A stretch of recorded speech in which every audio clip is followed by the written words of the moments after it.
Tim Pugh from My Team ANZ. Today we're going to run through the unboxing and setup of the iWalk. So once we've unboxed the iWalk and all its components, we'll just run through what we've got here. We've got our iWalk unit, we've got our template for positioning the QR codes at the right height.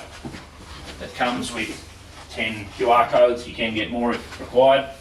A battery for your hand controller, the charger for that, an operator phone that comes activated with a Vodafone SIM already, a spare set of medium blue brushes, a remote controller, a single port fast charger for your iPower 9 or 14 battery that goes in the iWalk, and 2 transport handles, they get attached to the back of the iWalk, the new squeegee assembly, the fixing rods for the iMop that get attached to the iMop, which we'll show you shortly, and then a spare set of splash guards. Firstly, we get started by getting our batteries on charge, put our iPower battery on charge, and the battery for our hand controller, and now we can move to setting up the rest of the iWalk. Now we need to attach the 2 telescopic transport handles to the back of the iWalk, one on each side, aligning it with these 4 holes. That just slides up and down to get it in line with the holes. You've got 8 screws in total, and then you'll need a 2.5mm Allen key to fit them. Now to replace the splash guards, lean the machine back, then we need to remove these splash guard holders, the old style ones. You'll need a 3mm Allen key and a 4mm. We'll take these off now. So once we've removed the screws from the splash guard, plus this one here, we'll take that out. And with each splash guard comes 2 silver screws and 1 black one. And in this order, a silver one at the top, a black one in the middle, and another silver one at the bottom. Then tighten those up. With the screws fastened now, we can now fit the splash guard, which clips into place, and we follow the same procedure for the other side. Now we need to attach the fixing rod to the iMop. It comes with 2 different length fixing rods, and that depends on what version iMop you've got. The simple way to work out which one belongs to which is there'll be one that won't fit in between the shafts, and there'll be a shorter one that does. We now need to remove the shafts and remove the caster wheel. Once we've removed the transport casters and the shaft, we take the shaft out of the wheel, and you'll see that with there's 4 shafts that come with the fixing rods, and the one we need to replace it with would look similar to the one that was installed, but has a little extra piece that comes out, and that's what attaches that to the bar. So now we can put that through the wheel and attach it back on the machine. With the transport wheels refitted with the new shaft, we now take our fixing rod and put it in between, and we wind it out and just tension that, and then tighten up our back nut. That stops that from unwinding. With the new squeegee assembly, just install it as per usual. Lock that in position. Now with both of our batteries charged, we've got our iPower 14 battery charged up and our iPower 5 battery for our hand controller. This just slides in from the side. So the flat edge pointing down, just push that into place, and that lever locks it in. To remove it, we push that down and slide the battery out. This battery will last you 16 hours, it's a good run time. And then coming up to the iMop machine for your iMop XL, slide it on the side here, click it into place. Now we've got our iPower 14 battery to install in the machine. Open the cover here, click that in. You can take either an iPower 9, as we said earlier, or an iPower 14, and either a left or a right of either of those batteries. To connect the iWalk to the internet, you will need a SIM card, so arrange your own 4G SIM. So we've got our little micro SIM here. Then on the left-hand side of the machine, when you're standing behind it, you've got this rubber cover. We just pull that up, pop that open. Now with our micro SIM, we have our flat corner over here, and then we slide that straight into place like so. Now with a pointy item just to lock the SIM card into place, just push that down. With the SIM card installed, leave your cover off and then power the machine on by that button here. And then after approximately 2-3 minutes, this, if it's got connectivity to the internet, this light will go blue. Now we can reinstall the top cover.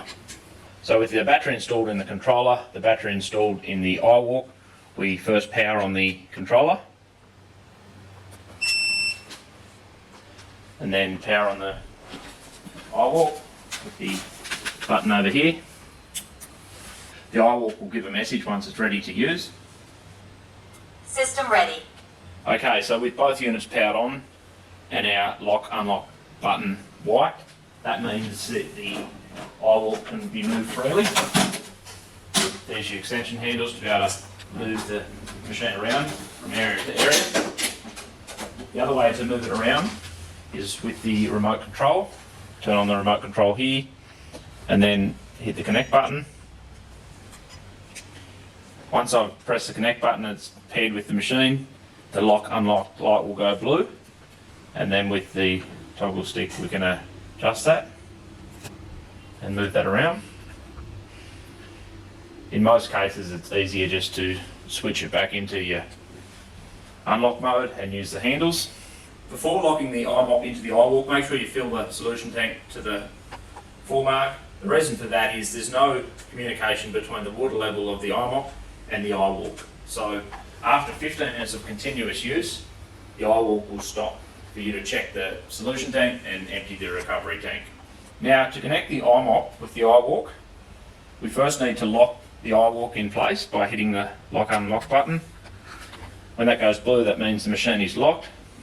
And coming around the front here, so you understand how this connects to the eyewalk, this fixing bar here, as we drive it into the eyewalk, it hits this plate here and the plate comes down and locks it in place. Then when we come to releasing it, we're putting our foot in this pedal and that sends the bracket back up. So we'll lock that in now. Turn our eye mop on.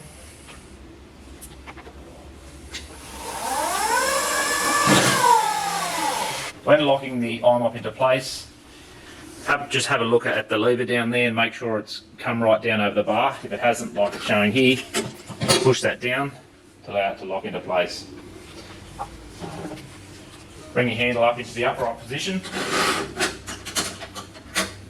and then lock that. To operate the eyewalk, there's two ways of mapping an area. If you've got an open area, then you would start off before connecting your eye mop to the eyewalk. You'd use it manually and run around to your edges, and then when you're ready to fill in the open area, you'll then come out from the wall and you'll see the autofill light flashing white. And we hold that on and that will go, the light will go constant, and then we'll get a yellow light flashing on the front of the eyewalk. That indicates we're now ready to do a circle of the perimeter of the area we want to fill in the cleaning.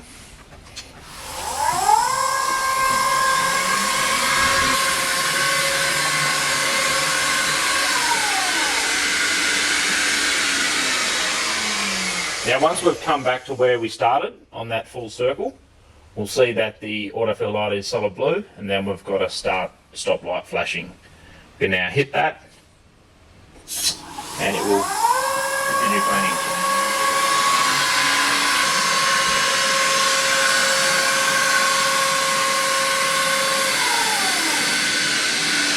The autofill mapping method is the only mapping method that can be used without a QR code.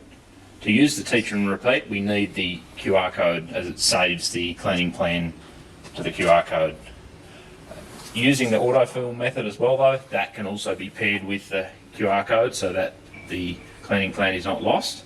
So to pair the autofill or the teach and repeat method to the QR code, we first need to start the machine in front of it. As you can see now, we've got our eyewalk in front of the QR code and both those lights are flashing, meaning that both are available to pair with the QR code. And if we were to use the teach and repeat, hold that on. Once again, the yellow light on the front will begin to flash. Once you've finished the cleaning path, you need to come back in front of the QR code for it to store it. And now we can just hit start.